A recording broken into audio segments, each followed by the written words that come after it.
Haleluya, kami memuji-Mu. Oh, datanglah kerajaan-Mu, penuhi kami dengan kuasa dan kemuliaan-Mu.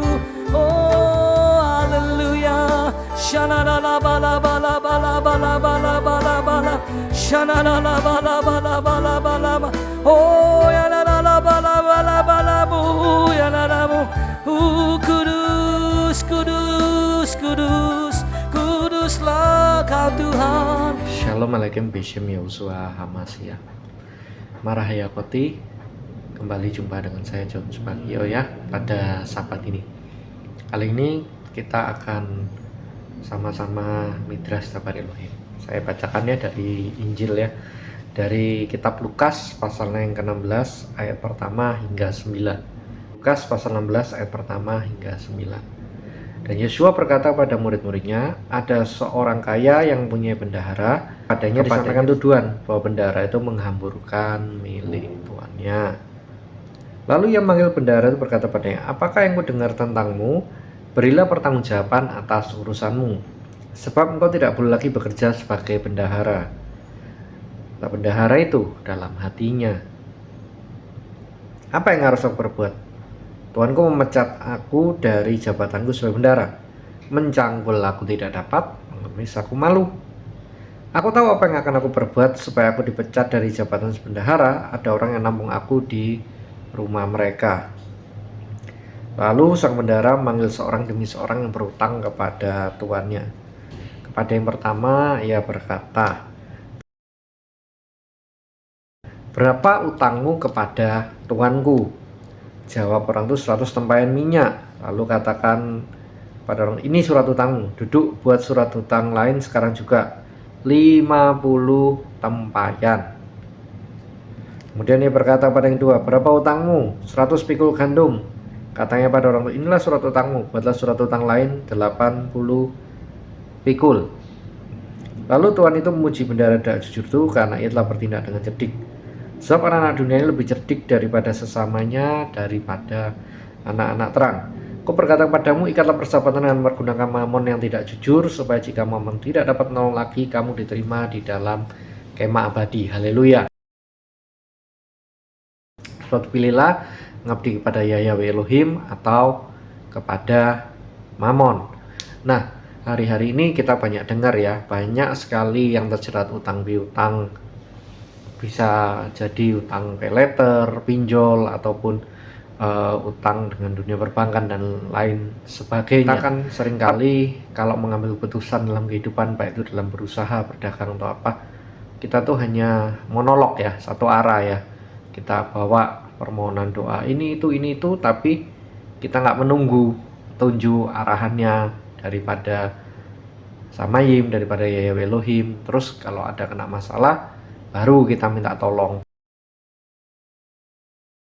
Menarik ketika kita belajar dari perumpamaan ini, bahwa ini bukan nilai yang sedikit gitu. Jadi lah, hutang ini kalau dikonversi di zaman sekarang seperti apa?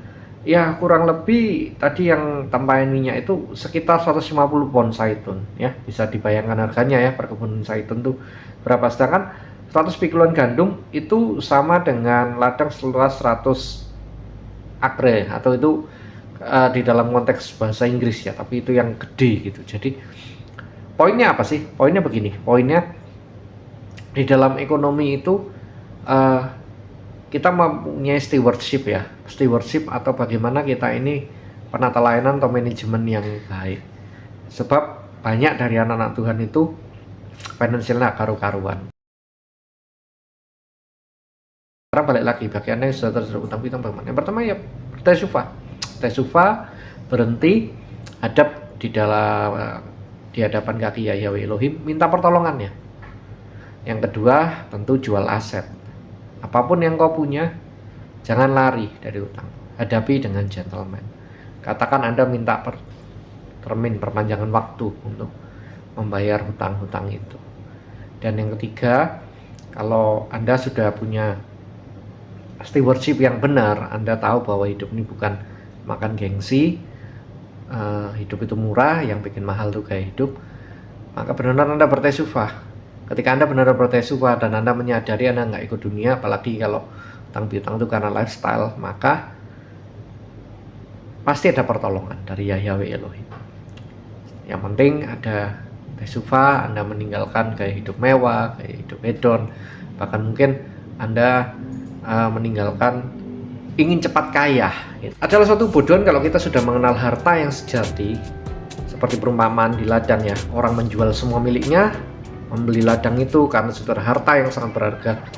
Ya, misalkan kalau dulu zamannya ketika demam gold digging, ya mungkin ada emas sih. Tapi artinya gini, Malkut Kaimai Masamai, Kingdom of Heaven itu jauh lebih berharga dari itu semua. Maka kalau kita sudah memperoleh itu, maka sangat disayangkan kalau terus kita salah pelayanan, digunakan kendaraan untuk sukses misalnya, atau kita persepsikan Yahweh Elohim itu seperti Gunung Kawi ya, atau teologi agama-agama yang kalau kita buat ini, kita buat itu, maka kita dibikin semakin kaya, jalan kita permudahkan. No, konsepnya tidak seperti itu.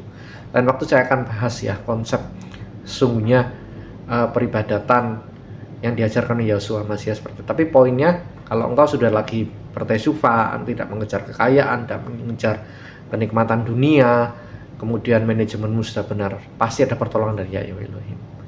Percaya, akan ada banyak mujizat, terobosan ekonomi, breakthrough, karena justru kalau memang bagianmu yang dititipkan untuk kamu menolong banyak orang, Anda itu akan naik kok, nggak perlu ngangkat-ngangkat diri sendiri. Contohnya apa? Ya kisah daripada Yosef di akhir zaman ya. Bahkan kalau Marah Yakoti juga belajar bersama Rabi Shaul ya, atau Rasul Paulus itu sendiri itu pengusaha, tent maker ya. Jadi bahkan Simon Petrus itu juga pengusaha nelayan gitu. Jadi banyak kok yang pengusaha, ada Aquila, ada Lydia. Jadi jangan pernah berkecil hati, jangan ketika Yeshua Mashiach pernah bersabda bahwa orang kaya sukar masuk dalam kerajaan sorga. Itu sebenarnya bicara tentang sikap hati. Bukan masalah karena apa yang engkau dipercayakan, tetapi bagaimana stewardship itu. Bagaimana engkau dan aku mengelolanya, itu yang dipertanggungjawabkan di hadapan Yahweh Elohim. Oke, demikian renungan singkat kita. Sahabat Shalom, haleluya.